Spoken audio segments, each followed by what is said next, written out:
A giant bolt of lightning slammed into the ground like someone just activated creative mode in Minecraft. Everything nearby was instantly erased. This wasn't natural weather. This was the work of a man so dangerous that people forgot his real name and called him the King of Fists. Dan Wuzing. And right now, the strongest puncher alive was having the worst day of his life. He stood alone on a battlefield that looked like a Pixar movie after a villain fight, bodies everywhere, the land completely destroyed. In his arms was a dying comrade, and in that moment Wuzing realized the truth. They had been ambushed. Looking around, he noticed something even worse. All the enemies were dead except two. They stood calmly on a cliff, like final bosses waiting for their cutscene. Despite his exhaustion, Wuzing locked his gaze onto them. Without hesitation, he threw their wounded subordinate back toward them, as if saying, "Here, you drop this." The injured man begged his leader, the Sword Demon, to save him. The Sword Demon responded by killing him instantly. No hesitation, no remorse, just pure cruelty. Wuzing froze. This wasn't a normal enemy. Between the demonic symbol on the sword and that merciless act, the truth became clear. These were elites of the demonic faction. The Sword Demon smirked and tried to speak, impressed by who he was facing. "Shut up," Wuzing snapped. Then he said something outrageous. He declared that he would defeat him in 10 punches. The Sword Demon laughed and charged forward, eager to crush that arrogance. But Wuzing's fists crackled with electricity, moving faster than expected. The Sword Demon barely kept up. 1. Wuzing unleashed a rapid barrage, counting each strike. 2, 3, 4, 5, 6. Then something went wrong. His punches started missing. Wuzing looked up and saw purple energy wires binding him. The woman had restrained him at the perfect moment. While he was distracted, the Sword Demon reclaimed his sword and stabbed Wuzing straight through the chest. The blow was devastating. "The era of the King of Fists ends here," the Sword Demon declared. But then Wuzing grabbed the blade with his bare hand. The Sword Demon's confidence vanished. With his last remaining power, Wuzing released a massive burst of energy. The battlefield exploded, leaving behind a massive crater. The Sword Demon watched calmly as the dust settled, praising Wuzing's strength. The woman remarked that the fight had been extremely dangerous. The Sword Demon stepped closer to mock him. Then suddenly, Wuzing threw one final punch straight into his face. 10. The Sword Demon staggered back in shock. Wuzing felt his life fading. As his vision darkened, he accepted the end of his reign. He had only one regret. He wanted to throw one more punch. And just like that, Dan Wuzing, the King of Fists, was defeated. But the story didn't end there. Far away on Joe Mountain, a crow watched silently. Inside a quiet room, a young man suddenly woke up in panic. Confused, uninjured, alive. A girl rushed in and called him the first young master. That made no sense. Wuzing had just died. He examined his body. No wounds, no scars. Then he looked into the mirror. The face staring back wasn't his. Different hands, different body. He tried to rip off his face, thinking it was a mask, only to realize this was real. He had reincarnated. The body felt weak, fragile, like that of a newborn deer. Searching the room, he found documents filled with debt, gambling, and women. The name on them was Li Jin, the eldest son of a merchant family. Wuzing understood immediately. He had taken over the body of a complete failure. A doctor soon arrived and checked his pulse, then offered him chicken soup. Refreshing chicken soup. Wuzing instantly knew something was wrong. That soup would help a healthy man, but for a sick body like this one, it was practically poison. The doctor then mentioned something shocking. The martial arts tournament was approaching its 200th edition. Wuzing froze. 200 years had passed. That meant the demonic faction still existed. Good. Later, the servants whispered in disbelief as the young master ate properly for the first time. He looked healthier, calmer, and sharper. The doctor returned again, this time wearing a forced smile. Wu Xing decided to test him. He accused the doctor of trying to poison him. The man panicked. Suddenly, a gold bar flew past his neck and slammed into the wall. Wu Xing smiled coldly. "I'm not the old Li Jin anymore." The room fell silent. Wu Xing calmly explained that any real physician would know the soup was poison for someone in his condition. Then the hero calmly asked if the doctor really thought that sneaky pulse check would go unnoticed. The doctor froze, realizing he had been exposed. Wu Xing added that the most important part hadn't even started yet. With no appetite, he ordered everyone to leave the room and take the tonic with them. He stared at the doctor and stated that the man hadn't even tried to hide his intentions. The doctor stood silently, gripping the bowl. Knowing he wasn't acting alone, Wu Xing ordered him to write down the name of his boss. The doctor pretended to be offended and claimed ignorance. Wu Xing sighed, already tired of the act. The doctor's expression suddenly twisted, revealing his true nature. He threatened to kill the servants to silence them. A needle slipped from his sleeve as he prepared to attack. In the blink of an eye, Wu Xing appeared in front of him and struck once, punching him directly in the face. Holding a piece of chicken, Wu Xing warned him not to lose focus. He took a bite and said the doctor should not have lowered his guard. He winced slightly and complained that the body was still too weak. He decided to regain his strength as quickly as possible. Once recovered, it would not matter who was behind everything, even the Yanhe group. Gong Mang would be investigated later. Suddenly his body weakened. A sharp headache struck him. A desperate voice echoed in his mind. Memories surfaced. They belonged to the real Li Jin. The memories were filled with regret and sorrow, bringing tears to his eyes. Li Jin was the eldest son of a wealthy merchant family. He lacked talent and relied on wealth to cover his shortcomings. By the time he wanted to change, his body had already failed. Exiled and neglected, he had been forgotten. Now everything was clear. Wu Xing focused on martial arts.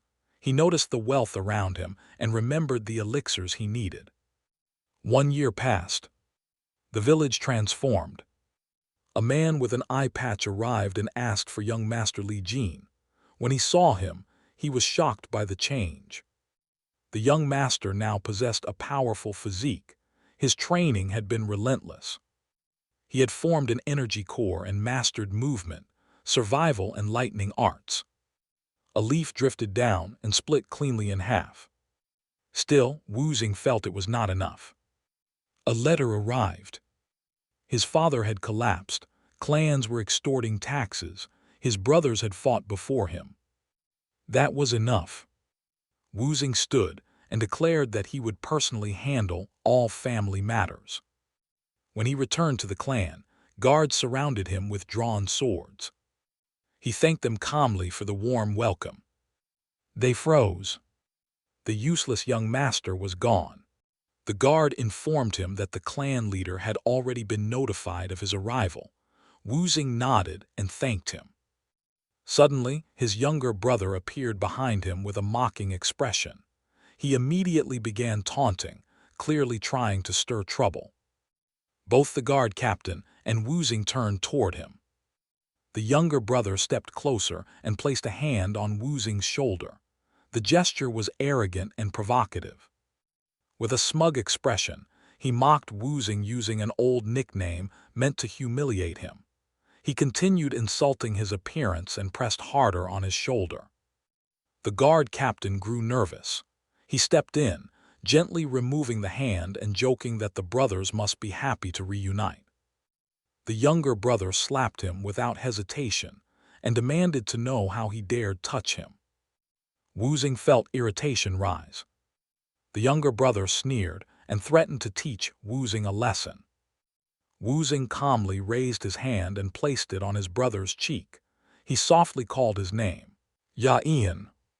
Before Ya-Ian could respond, Wuzing slapped him hard. Ya-Ian fell to the ground in shock. Wuzing crouched down, gripped his shoulder tightly, and caused him intense pain. He calmly admitted he had been anticipating this moment.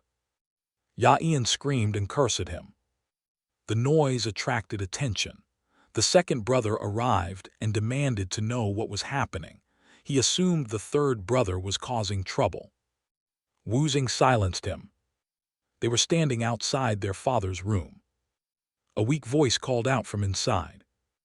Everyone froze when they saw Wuzing calmly restraining Ya-Ian with ease. Later, they gathered in a quiet room, tea steaming before him. Wuzing stood beside a kneeling Ya-Ian, remarked on Wuzing's healthy appearance, and questioned Ya-Ian's injuries. Before an answer came, Wuzing struck Ya-Ian again. He warned him about disrespect. Ya-Ian immediately submitted, or understood the shift in power. When asked about his transformation, Wuzing answered calmly. He noticed employee lists on the table and examined them. All key guards had been recommended by the same source, the Iang clan. Wuzing questioned his brothers about any connection. They denied it frantically. Wuzing accepted their answers and stated that it saved him effort. He announced that he would attend the upcoming conference personally. Then he left to see his father. Inside the dim room, Wuzing approached his weakened father. They spoke quietly. His father studied him carefully and smiled with warmth. That expression caught Wuzing off guard. In his past life, he had never known a father's affection. Fatherly love was never part of Wang's original life. He grew up without it, like a side character written out of the family arc entirely. But Jinian's memories told a different story. This family once had warmth, real connection, and that realization hit Wang harder than he expected. He looked down at his father's frail hand, the same man who once ran the merchant group with absolute authority, now reduced by illness. Wang gently tightened his grip, not out of dominance but confusion because feeling something like this was new to him. Then he calmly spoke about lightening his father's burden. The words sounded reassuring, but the sharp glint in his eyes told another story. Liang Min felt it immediately. His son was no longer weak. He was dangerous. The next day, the merchant group conference began, and the room was packed with ambition and tension.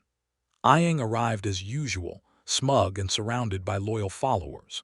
When he noticed Wang sitting confidently among the members, he dismissed it instantly, assuming this was a desperate attempt by a weak man to stay relevant. The meeting continued until Iang raised his hand and proposed assigning Wang a personal guard, a transparent political move to extend Iang clan control. The room grew uncomfortable, but no one dared object until Wang calmly raised his hand and stated that he had objections. Then he stood up and directly called for the removal of the current guard leader. Laughter erupted across the room, with Iang openly mocking him and questioning whether Wang had lost his mind. Wang didn't argue. He simply smiled, then slammed his fist into the floor. The ground shattered violently, debris flying as the entire room shook. Wang stood at the center of the destruction, completely untouched. Iang froze, sweat dripping as he realized something was terribly wrong. Wang declared that the merchant group now belonged to him and turned to leave, silencing the entire room with nothing but his presence.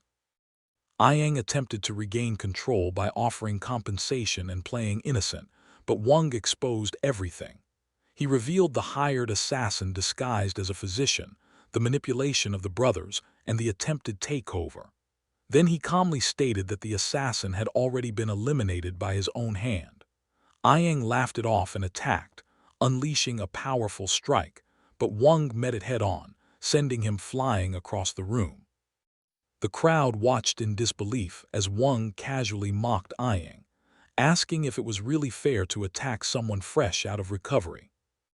The guards tried to formalize the fight, but Wang refused. He demanded a life-or-death duel with no rules. Yang attacked again with full force, convinced that Wang lacked experience, but Wang vanished mid-strike and reappeared behind him, delivering a final devastating blow. Yang's body crashed into the ground, broken and defeated. Silence filled the chamber as everyone realized the truth. The once weak sun was gone. Wang stood tall over his fallen enemy, calm and unshaken, and the balance of power had permanently shifted.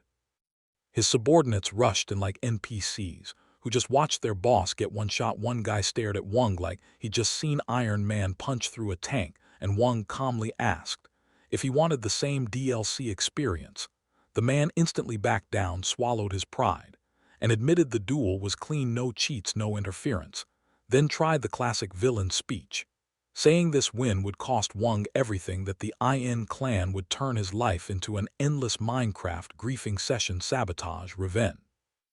Politics forever. Wang didn't blink. He said conflict was never optional anyway. Kindness gets kindness, hate gets paid back with interest. And this mess was his responsibility alone, not the merchant group. That line hit his brother like a truck, but Wang doubled down, saying the merchant group was his legacy, not just money, not just business, but something worth protecting. He honored the guards who stayed loyal when he was treated like trash, the servants who helped him without asking, and then his voice went cold. He told the intruders to leave, immediately fired every last one of them dead. Silence. Yang's people glared, but said nothing, packed up and retreated. One even wished Wang luck, which somehow felt more dangerous than a threat. Now alone, Wang stood at the center, not just a winner, but the undisputed boss. His brother stared like someone who just watched a Pixar side character become the final villain. One guard started cheering, then got shushed immediately. The commander scolded them, but you could see the pride. Wang turned to the administrator, demanded an elixir from company funds, saying if he was carrying the whole empire, he deserved a health potion. The admin nearly cried with joy, promising the best tonic available. Wang immediately started assigning roles: new guard squad, total overhaul, old system deleted. Then the scene cuts to sunset, calm vibes. Wang casually says he already has candidates, name drops Leginian, and the room gets quiet. Flashback time, first day. Leginian walks the estate at night, eyes sharp like Batman on patrol. Asks the vice captain if he's eaten. The man hasn't worked all day. Leginian remembers that, then spots guards slacking off, immediately decides who stays and who gets deleted. Harder part isn't firing them, it's finding real replacements. So he goes where real fighters live, a loud, smoky gambling den full of chaos. Perfect inside, people mock him, call him the merchant group's favorite punching bag. He ignores it, walks straight toward a restricted area. Bouncer jokes, expecting a bribe. Leginian orders the door opened and walks past, no hesitation. Everyone realizes this isn't the same guy. Inside, Ko greets him, fake smiles, fake friendship. Flashback shows the truth. Ko always bullied him, used him, drained him, tossed him aside. Back in the present, Ko throws him coins, mocking him like old times. Leginian stays silent, and that silence is terrifying. He calmly says he's deciding whether to kill Ko right now, but his real focus is the twin enforcers, the real muscle, loyal only to money, wasted talent. He smiles and asks for the vault key. Everyone laughs. He calmly lists every coin stolen from him over the years, totals it at 100,000 Nang, then wonders if he's being generous. Ko loses it, laughing, calls him insane, brags about the vault, gets in his face, grabs his chin, screaming about how a weak patient suddenly thinks he's something special. Then it happens. One twin slams Leginian's head into the table, expecting submission. Instead, Leginian doesn't move, doesn't flinch, just smiles, says he tried being kind, then flips the man like a ragdoll, launches off the table, kicks the second twin across the room, lands cleanly, even looks surprised at how smooth it was. The twins stand back up, injured but fearless, real fighters. Leginian respects that, then vanishes, literally blinks behind them, grabs both heads and slams them together, lights out. Only Ko is left, frozen, sweating. Leginian turns to him, smiling, calm, predator energy, rubbing his hands like this is just warm up. Ko tries, jokes, tries playing dumb, hides a knife behind his back, pretending He wants to talk things out, but Li Jinyan's tone drops colder, saying he expected better. Someone like Ko should have seen this coming, and Ko realizes way too late that this conversation is already over. He lunges forward feeling cocky like a Minecraft noob, rushing a diamond player with a wooden sword, still thinking Li Jin is just pretending to be tough in his head. This is over in one hit, easy win. Roll credits. Except nope, before he can even land a punch, Li Jin flips the script, a table smashes straight into his friend's face. Pixar physics activated, then Li Jin snaps the table apart, grabs him by the head. And suddenly this fight is not friendly sparring, it's an Iron Man suit reveal. Moment after that, Li Jin calmly follows up with an electric attack, casual, controlled, terrifying. He could have killed him right there. But he doesn't, because this isn't rage, it's dominance. Outside the room, a guard hears the chaos and freezes like a side character who knows this episode just turned dark. He hides, realizing this is way beyond normal bullying territory. Someone could actually die. Back inside, Li Jin lets his friend drop to the floor, twitching like a glitching NPC. Li Jin sits beside him, calm, focused, staring like he's watching the last ember of a dying fire. He tries to jolt him awake, not out of concern, but control. And that's when the friend starts laughing, not happy. I just lost everything, laughing, the kind that hits when reality finally punches back. Barely conscious, he asks what Li Jin even wants, confused, terrified, his thoughts spiral, replaying memories, suddenly realizing all the signs he ignored. And now the thought hits, maybe this isn't self-defense, maybe this is revenge. And that scares him because deep down he knows he earned it. Panic builds, so he does what weak villains always do. He switches personalities, instant mood flip, fake smiles, forced cheer, full customer service mode.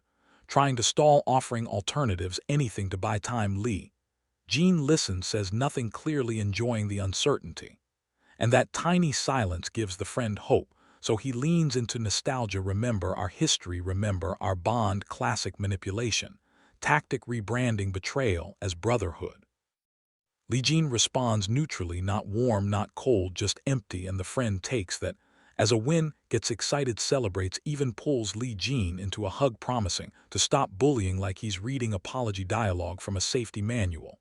But Li Jin doesn't hug back, doesn't react, just stares ahead, flat, bored, disgusted. And when he speaks, it's clear the act means nothing. The friend pulls back fast, panic, smile back on louder optimism, louder brother talk, louder lies. To save face, he turns to the guards, orders them to respect Li Jin, calls him big brother, congratulates him. Acting like this was all his idea. The guards instantly comply, strength recognized, loyalty updated internally. Though the friend is already planning his escape, grab, the twins disappear, restart somewhere else, easy reset. Until Li Jin's voice cuts in, calm, heavy, reminding everyone that brotherhood isn't temporary, it's for life. The friend snaps, defensive, desperate, tries to reassert control, yelling that they're brothers now. But it sounds hollow. And then it happens, the guards turn to Li Jin and officially declare loyalty transfer, complete. New big brother selected. The friend fakes a smile, claps it up, inside he's boiling. Li Jin speaks again, says everything seems settled. Then his tone drops darker, colder, says, if they're really brothers, it's time to decide who the biggest brother is. Tells the guards to step outside, no witnesses, no escape. Panic flashes across the friend's face. Too late, the door closes, he's alone. Li Jin asks what he's trying to do, gestures for him to hurry, decide now. The friend spirals, realizing this isn't about money. Li Jin calls him out for manipulating the guards, using people for selfish gain. Then suddenly smiles bright, raises a fist, declares he'll guide them properly, not revenge, responsibility. And that breaks the friend, not relief, resignation. He offers the money, begs for it to end, explodes, screaming that Li Jin already took everything. This is the same as killing him. It then kicks him straight in the face, brutal, humiliating, sarcastic praise follows. Then the punches rain down, fast, precise, relentless, no mercy, no pause. The friend genuinely thinks he's going to die. Finally broken, he pleads, offers the keys. Li Jin leans and says he can't hear him, forces him to repeat it, strips the last bit of pride, gone. Keys surrendered, mercy begged. The friend tries one last sarcastic line about respect, but Li Jin answers with action, grabs him, hurls him through the door. Body crashes outside. Guards rush. Shocked, Lee Jin watches, silently wondering how he still finds this funny lying there broken. The friend finally admits defeat, tells them to serve Lee Jin. Now humiliation complete, loyalty gone. Story. He tries to calm himself down, telling his own brain maybe this is for the best. Maybe the twins really are better off following someone like Lee Jin, someone who can give them a future, instead of rotting in this busted gambling den. Maybe someplace stable, like the Alenha Merchant Guild. And the thought almost works. A tear slips out, because yeah, he did spend years with them. He really believed there was something real there. But before he can sink into it, the twins speak together, saying they understand, thanking. And that's when irritation flashes across his face. Gratitude somehow annoys him more. Later, he mutters to himself, calls them ungrateful curses, then drags himself upstairs. As he walks, people recognize him. Whispers follow. Walking corpse, fallen king. Jokes that without the twins they could probably beat him now. He keeps his head down, ignores it, until a group of men suddenly blocks his path, surrounding him, saying things have changed now, that his shields are gone. He looks at them calmly, almost amused, points out how brave they suddenly are now, raises his voice, dares them to try him. One guy laughs, calls it pathetic how someone half dead still talks tough. Weapons come up, instinct kicks in. Fear hits. He realizes, yeah, this might actually be how he dies. And right on cue, cinematic entrance, Lee Jin strolls in, beating the attackers aside like background mobs, while casually carrying loot he stole from Yongo's room. Says he doesn't approve of jumping someone already injured. Reminds them they used to be too scared to even look at this guy. Funny how courage appears when power disappears. After cleaning house, Lee Jin walks past without even looking back, and lying there the guy mutters, annoyed at how cool Lee Jin acts, like he's not even trying. A little later, Lee Jin and the twins head toward the exit. One of them thanks him quietly, then both bow, thanking him properly. And as they leave, he watches, thinking back, remembering how people used to say the twins stayed because they were slaves, or because they were afraid. Even Lee Jin once thought that way. But now, seeing them clearly, he understands they stayed because they chose to. And even in a second life, reading people is still hard. And unknown to him, someone watching from behind a pillar, eyes wide, whispering to himself, wondering if that really was genuine. Scene cuts to Jan, who's already in a bad mood, because ever since Jean came back, peace has left the chat. Random money shows up. 2 giant guards follow him everywhere. Jan decides, yeah, he just doesn't like this guy. Then Anicap storms in, dragging a massive cart behind him.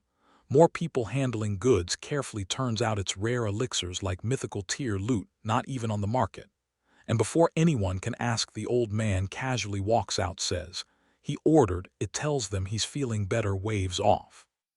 Jan and the turd immediately ask what the plan is, and the turd's already dreaming. Surely some of that's for him, right? Dream shattered instantly. Old man says all of it is for Jean. Explains one elixir isn't enough, reminds them he's wasted fortunes before. Sends letters to branches and old merchant friends, because if the company falls, everyone suffers.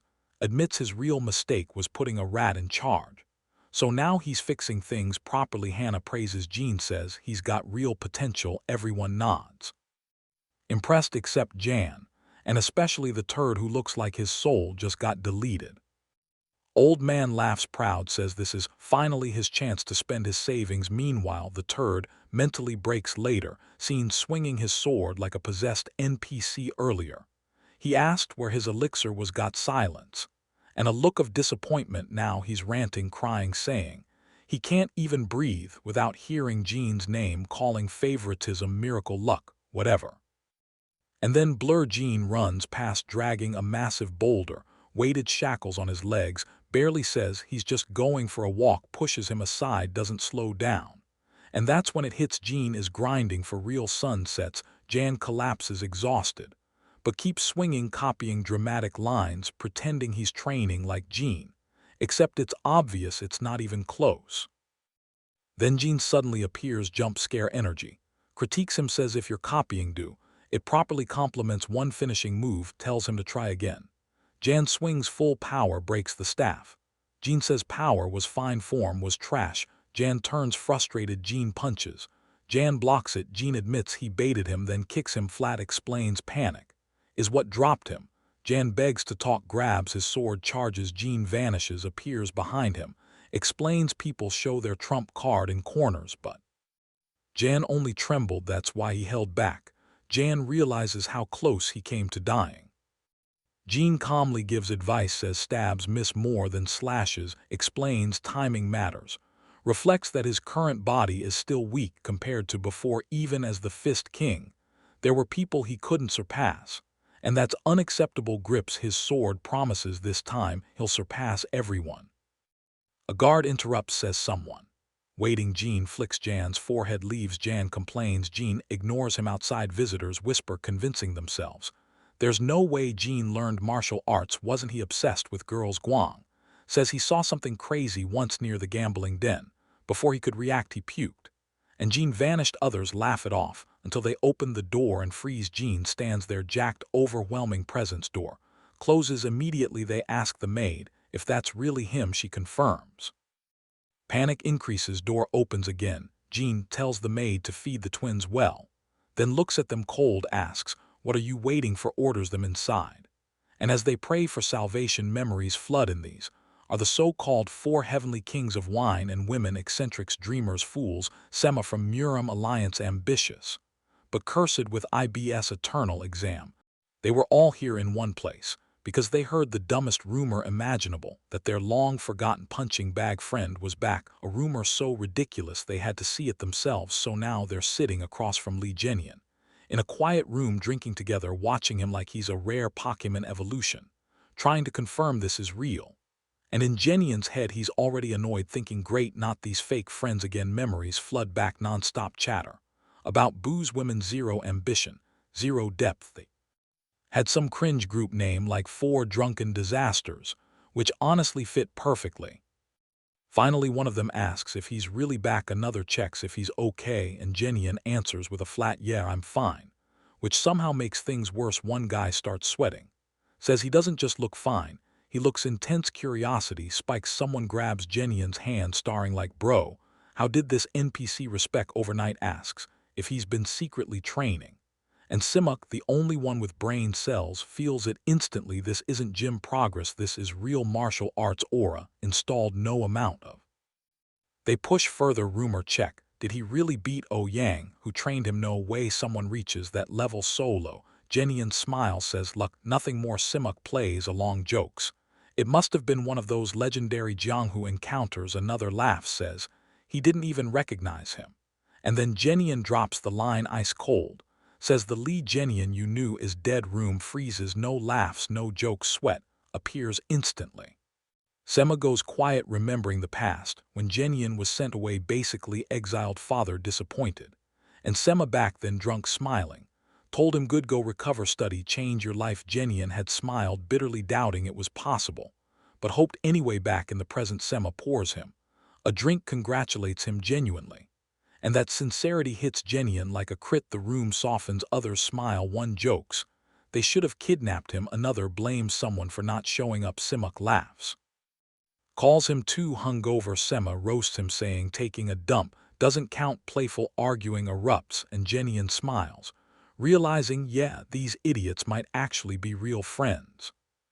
He says quietly, yeah, I changed. Then smirks, asks, what about you? They laugh, brush it off, raise cups, clink, drinks, tension gone. Judge Jaring stares into his cup, thinking how they were frogs in a well.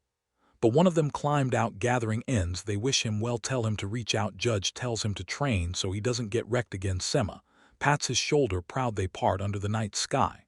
And one of them admits the biggest screw-up growing up means their youth is officially over.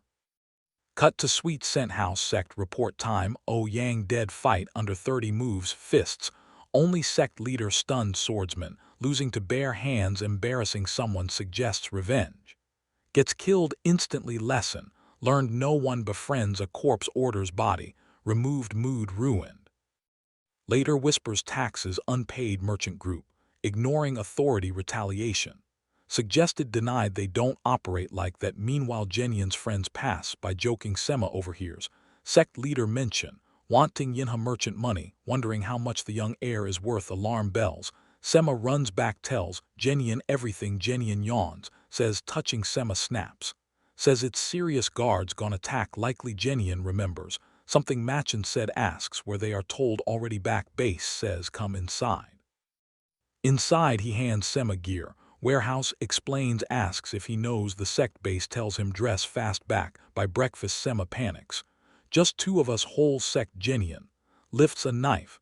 Says exactly why we move first calls him Murim Alliance. Hopeful tosses knife lead the way. Night infiltration except no stealth Jenian observes guards says yep this is it Sema whispers useless Jenian dusts his hand says your job. Dunn walks straight to the gate kicks it open, remembers his past Dan Wung, never backing down not as a kid, not as an orphan, not as Fist King points asks, where leader is someone yells crazy Jenian, snaps his neck, drops the bodyguards, rush swords out yelling voice. From above sect leader, holding a girl asks what's going on smiles assassin through front door. Jenian says yeah assassin asks if he's the leader amused reply net drops dodged easily chaos. Erupts Jenian grabs. The net swings it like a WWE prop, tearing through guards, breaking weapons bare-handed thinking. Even if this body's weaker the thrill never left. And this fight is just getting started. Despite everything he'd just done Junpun smiled to himself. Because, yeah this was actually getting fun the remaining guards froze, confused asking who he even was because watching a guy throw hands like Iron Man without the suit messes with your brain. Then suddenly something sharp sliced past him cutting his mask and cheek blood dripping down his face. And Junpun wiped it casually like wow someone really wanted to flex their premium DLC gear. The sect leader smirked said he hated wasting expensive tools but he'd make an exception, raised a crossbow and aimed. Two guards grabbed Junpun's legs holding him down one of them already accepting today was his death day. The sect leader smiled said fists are cool. And all but you're not dodging this more men stepped in crossbows ready firing squad energy. Activated Junpun, didn't move arrows flew everywhere. And he noted casually how the leader clearly didn't care if his own men got friendly fired, even Dark Blade would call this unhinged. Then Suma yelled from behind tossing a knife screaming catch Junpun snatched it midair.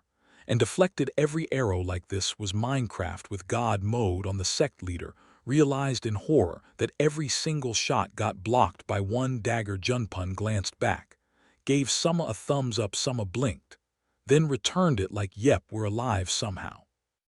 Then Junpun threw the knife, it scratched the sect leader's throat, and pinned into the wall behind him. Junpun calmly said he didn't like blades either but made exceptions. The leader clutched his neck called him a psycho, and screamed at his men to stop standing around and kill him. Before they could blink Junpun vanished closed the distance, instantly. Fist ready said his real strength was his fists. The leader panicked dragged the girl in front. As a human shield classic villain move Puxa would disapprove, Junpun didn't stop lightning. Exploded the room shook dust cleared. And Junpun was holding the girl safely told her to stay back like this was nothing.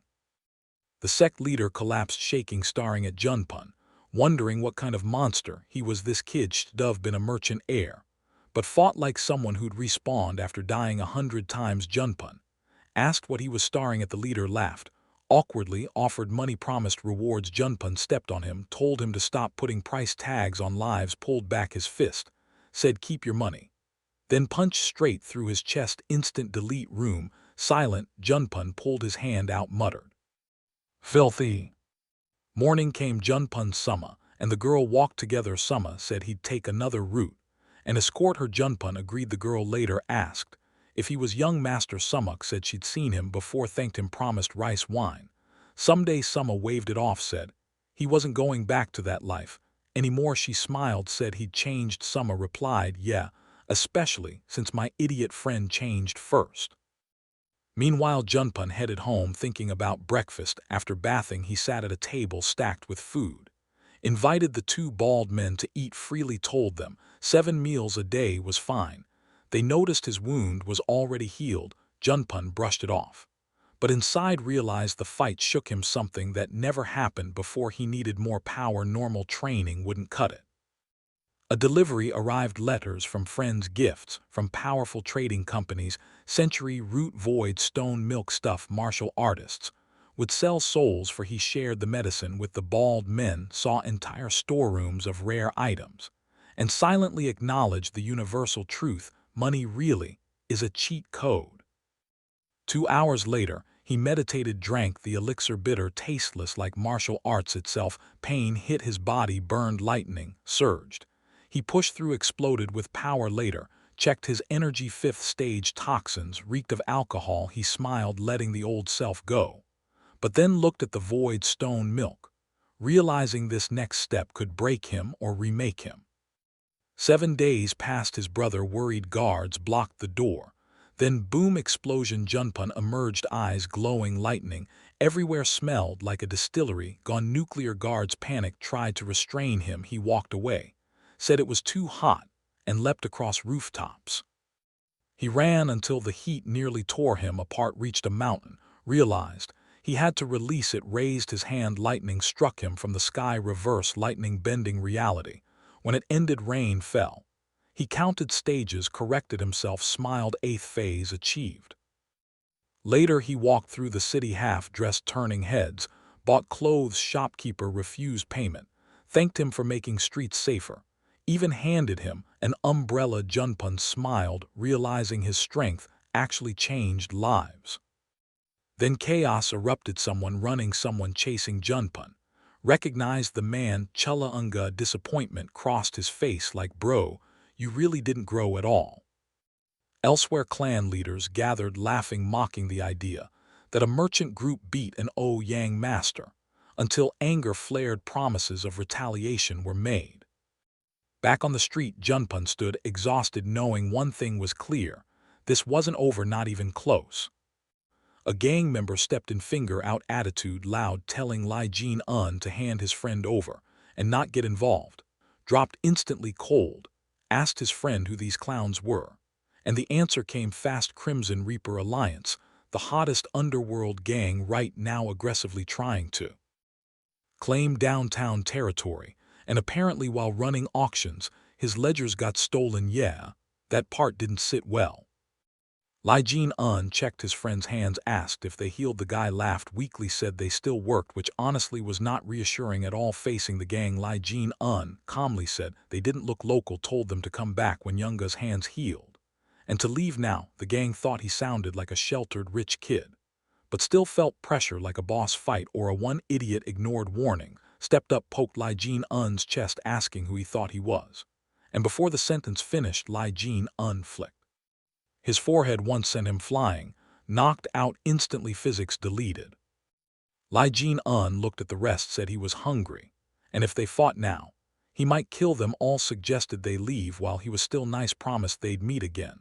Somehow the gang bowed, retreated instantly. Survival instincts activated. Friend relaxed, immediately asked for food, said noodles were fine. Clarified last time he almost died, it wasn't from getting beaten, it was starvation. Priorities, and dragged him to Junpung noodles. After eating, Mpunga leaned back, said he finally felt alive, then teased Lai Jin-un, saying a beggar sect branch must have moved into his stomach, because he used to eat like a bird now. He was inhaling bowls, ordered more, then more again. Shop owner didn't even blink, asked about the twins. Lai Jin-un replied training, said they must be stronger, joked their food bill must be insane. Lai Jin-un deadpan replied I'm rich, which somehow annoyed him. Conversation shifted. Martial arts. Mpunga awkwardly admitted he wanted to learn to fight the Crimson Reaper. Explained the guy had endless men swarm tactics. Asked if Lai Jin-un would teach him. Pause, agreement, arms crossed, condition follow instructions. Exactly, confident reply. Poisonous fox chul. Mpunga. Lai Jin-un pointed to the ground, told him to bow, complained, embarrassed, bowed anyway, threatened to cause a scene if not taught. Lai Jin-un ignored him, handed over an umbrella, told him to hold it. Stunned, asked if that was it. Lai Jin-un asked what else he expected. Complaints followed. Umbrella strike to the head, shut up instruction. One hand swing 100,000 times. Then return it, no shortcuts. Shock clarified, not 1,000, not 10,000, full 100,000. Lai Jin-un said stop talking, either train or leave, grabbed his collar, reminded him real killing power isn't learned from flashy moves, said with 100,000 reps, he could beat half those men instead of running like a scared animal. told him bluntly, "Live like that, and you may as well die." Nervous reply, "I don't want to die." Released reminder, "Are you a rat or a poisonous fox?" Rain fell, borrowed the umbrella, paid for the food. Lie Jin-un decided to see if he was serious, then thought about the Crimson Reaper, and remembered promises should be kept. Cut to Crimson Reaper headquarters, dim room, corpses on the floor, subordinates kneeling. Red-haired leader, furious, asked how Chulaunga escaped, told merchant group's son. Stop them, strongest in Younghwa, red eyes. Silence them, orders issued, find them, kill them. Back with Lie Jin-un, twins explained the Crimson Reaper tears people apart barehanded, wiped out sect leaders, absorbed regions, extorted everyone, even auction houses. Lie Jin-un, toweled sweat, realized if his identity leaked, merchant group would suffer, decided to act first.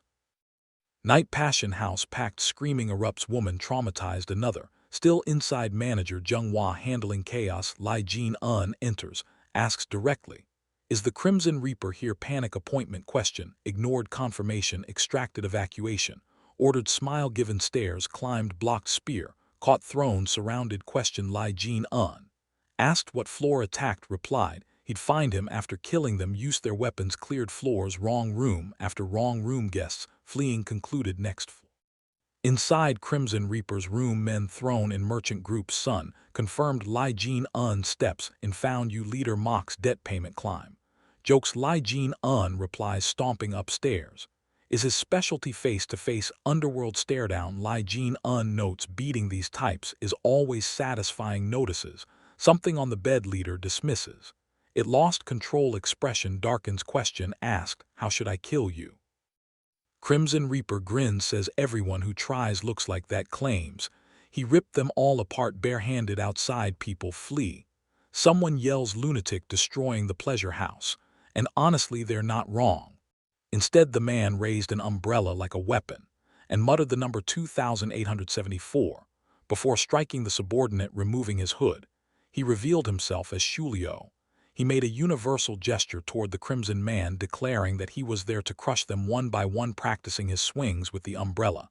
He continued, counting 2875, 2876, 2877, when suddenly a loud explosion. The red-haired association leader was suddenly thrown out of the building, crashing violently against the ground immediately after the protagonist leapt out as well, landing with calm precision before striking the leader midair and sending him skidding across the dirt. The protagonist landed firmly in front of the fallen man, standing tall and unwavering. The leader slowly rose, wiping dust from his body, his eyes fixed on the protagonist instead of fear. A twisted smile appeared on his face, clearly amused by this turn of events. Without delay, he signaled a subordinate who rushed over and handed him a weapon. The leader tested it with a swing through the air, then lunged forward, unleashing a barrage of attacks. The protagonist dodged, effortlessly moving just enough, as if the attacks were too slow to matter. At the perfect moment, he reached out and seized the weapon with his bare hand, stopping it completely. The leader froze in disbelief, questioning how the young master of a merchant family could possess such monstrous strength. His pride burned, but his fighting spirit surged. He released the weapon and charged forward, relying on the rebound force of his own body, gathering power into his fist. He dared the protagonist to block. The protagonist calmly observed, recognizing meteor hammer influence, mixed with orthodox fist techniques, clean, sharp, disciplined movements. Yet the gap was clear. His opponent stood far beyond his level, the Fist King. The clash was absolute domination. The protagonist overpowered him and slammed him back to the ground. The leader writhed, unable to comprehend how he was being overwhelmed despite giving everything. He had doubt finally crept in. The protagonist grabbed his face, forced him into the dirt, and stood over him with cold dominance. He activated his electric martial art energy, surged through his palm. Second stage. The leader convulsed, screaming. Third stage. His body shook violently. Fourth stage. Fifth stage. The current became overwhelming, leaving him helpless. A subordinate watched in terror, pointing toward the sky as something formed above the protagonist, raised his hand, and unleashed White Lightning 10-stage art thunderclap. A massive lightning dragon descended, obliterating the association leader. Instantly, the ground exploded. Onlookers froze, whispering that this was nothing less than a purge of the dark path. The feared Red Reaper was gone. The protagonist turned toward the remaining subordinates, demanding who they thought they were extorting the weak. His words crushed them with fear. He warned them that if they continued, they would share their leader's fate. Some tried to rally, screaming that he was only one man and charged. As whispers spread, the crowd struggled to process what they had seen. Confusion followed relief, then doubt. Who would demand tribute now? Before panic grew, the masked companion stepped forward, calmly assuring them the protagonist was not that kind of man. He repeated it, confidently, adding that the protagonist already possessed more wealth than anyone could imagine. Then casually he began swinging his umbrella, counting aloud 2,877, 2,870. He was mad. Others focused on the protagonist, recalling his words about the spark within every heart. The companion stood quietly, gripping the umbrella, acknowledging the madness of pursuing strength. Then he muttered, "Know your place," corrected himself, and declared, "I am the Venom Fox." The scene shifted to the Unim merchant group. One waited until the protagonist emerged covered in blood. He asked where he had been. The protagonist said he had gone for a drink, and reassured him the blood was not his own. One shifted topics, explaining the elixirs were working, and suggested giving thanks to Merchant Teju. The protagonist recalled the azurite essence, admitting even he could not measure its value. Money would not be enough. Instead, he proposed forming a merchants' alliance. The idea shocked one, but the plan was simple: start small. Teju and the West Wind escort establishment, no fees, simple rules, protection. The alliance would exist to protect merchants' lives with fast communication and direct response. If martial factions interfered, the protagonist would step in personally. Subscribe and press the bell so you know what happens next.